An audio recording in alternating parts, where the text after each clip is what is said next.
জাদুর আম গাছ। এক ছিল ছোট্ট ছেলে রহিম। গ্রামের সবাই তাকে গরিব বলে অবহেলা করত। একদিন রহিম জঙ্গলে একটি শুকিয়ে যাওয়া আম গাছ দেখতে পেল। গাছটি হঠাৎ করে কথা বলে উঠল,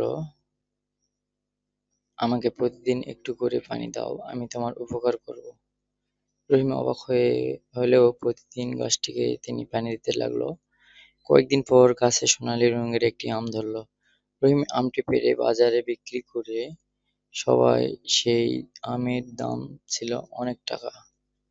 সে দেখে অবাক এবং ধীরে ধীরে রহিমের জীবন বদলে গেল। কিন্তু এক লোভী লোক গাছটি কেটে ফেলতে চাইল। তখন গাছটি জাদু করে তাকে গাধায় পরিণত করল। গ্রামের সবাই শিক্ষা পেল তা দেখে।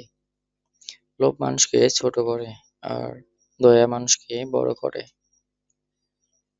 একটি কথা বলা আম গাছ ও গরিব ছেলের ভাগ্য পরিবর্তন করে দিল।